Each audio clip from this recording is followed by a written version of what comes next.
श्रेयस अय्यर का नाम लगातार इस वक्त सोशल मीडिया पर ट्रेंड हो रहा है। तो सबसे पहले मैं भी आपसे जानना चाहता हूं कि आप कमेंट सेक्शन में बताएं कि आपको क्या लगता है कि श्रेयस अय्यर के साथ क्या नाइंसाफी हुई है, क्या वो पॉलिटिक्स का शिकार हुए हैं, या फिर आपको लगता है कि गौतम गंभीर के साथ उनके कुछ जो डिफरेंसेस की बात चलती है, जो केकेआर से शुरू होती है बात, फिर जब आपको याद होगा चैंपियंस ट्रॉफी से ठीक पहले इंग्लैंड वाली सीरीज थी, वहां पर प्लान ये था कि श्रेयस अय्यर वो मुकाबला ही नहीं खेलेंगे, यशस्वी जायसवाल को ट्राई किया जाएगा, और क्या अभी भी इसी वजह से श्रेयस अय्यर को बाहर रखा गया है? क्योंकि श्रेयस अय्यर का टीम से बाहर होना तो एक अलग बात है, इवन आपने उनको जो है रिजर्व्स में भी नेम नहीं कर रखा है। भारत का अगर आप स्क्वाड देखें, वहां पर आपने रिंकू सिंह को एज अ बैटर लिया है, शिवम दुबे को आप नाम के लिए एक ऑलराउंडर के तौर पर रख सकते हो, लेकिन वो भी आपने बैटिंग एबिलिटी पर लिए हैं। श्रेयस अय्यर के लिए डेफिनेटली अगर आप बात करते हो कि भाई कि टॉप 3 या 4 में ही वो खेलेंगे, तो 5 नंबर भी वो खेल सकते थे, ऐसा कोई सवाल नहीं था। ये आपका लाइनअप है जहां पर शुभमन गिल की वापसी हुई है और उनको वाइस कैप्टन के तौर पर लाया गया है। बाकी अगर नामों की बात करें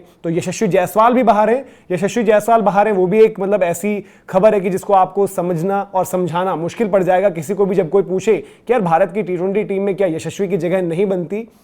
लेकिन श्रेयस की पर्टिकुलरली बात इसलिए हो रही है क्योंकि क्या श्रेयस के साथ ये जो नाइंसाफी है ये थोड़ा सा एक लंबा रन नहीं चल रहा है? क्योंकि आपको याद होगा टेस्ट सीरीज जब आपके रोहित विराट नहीं है, तब आप टेस्ट सेटअप में शायद उनको डायरेक्ट नहीं बोलते कि उनकी एंट्री हो, क्योंकि उनका पिछला परफॉर्मेंस अच्छा नहीं था। फिर ओवरसीज एक अलग इम्तिहान था उनके लिए, बट देन आईपीएल में उन्होंने छोटी बॉल के अगेंस्ट भी बताया कि मैंने काम किया और एक जबरदस्त आईपीएल सीजन गया था। आईपीएल सीजन ऐसा जो कि चुनिंदा प्लेयर्स का ही ऐसा जाता है कि भाई कि 600 प्लस आपने रन्स भी स्कोर कर रखे हैं, स्ट्राइक रेट भी आपकी जबरदस्त है, आपने इंपैक्ट से टीम को मैचेस जितवाए हैं। आप 3 नंबर खेलते थे, आपको टीम के लिए लगा कि मैं 4 खेलूं तो बेहतर है, और जॉश इंग्लिश 3 खेलें तो बेहतर है, वो भी काम किया। एज अ लीडर जो एक बहुत बड़ा प्रेशर था, कोलकाता में आपने चैंपियनशिप जितवाई, बट कोलकाता में शायद आपको ट्रीटमेंट ठीक नहीं मिला, तो आप एक नई जगह जाते हो, अपनी वहां पर परफॉर्मेंस देते हो, लीडरशिप दिखाते हो और टीम को फाइनल तक ले जाते हो। फाइनल हार गए, वो जरूर एक फेलियर वहां पर आप काउंट करोगे अपने लिए भी, बट देन इतना जबरदस्त सीजन, 604 रन, 50 की एवरेज, 175 पार का स्ट्राइक रेट, और उसमें जबरदस्त बल्लेबाजी, जब शतक के करीब हो तो सामने वाले खिलाड़ी को कहना कि मेरे शतक की मत सोचो, ये सोच दिखाने वाला खिलाड़ी आज आप T20 में बिल्कुल नकार देते हो। जो मैंने बात करी कि भाई T20 से पहले टेस्ट में उनकी वापसी को लेकर वैसे बात नहीं थी, बट एक चर्चा हुई कि यार अब जब आपके प्लेयर्स रिटायर हो चुके तो क्यों ना श्रेयस अय्यर को एक मौका दिया जाए। वहां पर भी आपको याद होगा कि इंडिया की ए साइड आई थी जहां पर श्रेयस अय्यर का नामो निशान नहीं था, तो वो आप लाल बॉल में भी उस खिलाड़ी को ए साइड के लिए भी काबिल नहीं समझते हो। उसी खिलाड़ी ने आपको जो है जब टेस्ट क्रिकेट में रिप्रेजेंट किया तो बांग्लादेश के हाथों बेइज्जत होने से बचाया था, अश्विन के साथ साझेदारी कर अपने डेब्यू पर शतक भी लगाया था, और घर पर वो अच्छी क्रिकेट खेल रहे थे। अब क्या आप होम जब आपका वापस शुरू हो रहा है टेस्ट का कैलेंडर, क्या उनको वहां पर भी जगह दोगे या नहीं दोगे, इस पर भी सवाल है। फिर वनडेज का केस आपने पहले ही सुन लिया होगा कि कैसे इंग्लैंड वाली सीरीज में उनको बाहर आप करना चाहते थे, और अब T20 में आप उनको मतलब 15 तो छोड़िए, स्टैंड बाइज की लिस्ट में भी नहीं देख रहे हो। तो ये आपने क्या साफ मैसेज श्रेयस अय्यर को दिया है कि हम आपको T20 वर्ल्ड कप जो कि भारत में होना है और वो आईपीएल से पहले होना, तो आईपीएल तो आप देखोगे नहीं अगला, कि उसकी स्कीम ऑफ थिंग्स में नहीं रखते हो। तो इसके पीछे की वजह क्या है? क्या श्रेयस अय्यर वाकई भारत में अगर हम बल्लेबाजों की गिनती करें तो उन 10 या 12 बल्लेबाजों में नहीं आते जो आप टेस्ट क्रिकेट के लिए कंसीडर करो, या फिर आप T20 क्रिकेट के लिए कंसीडर करो जहां पर आप बड़ा इवेंट देख रहे हो।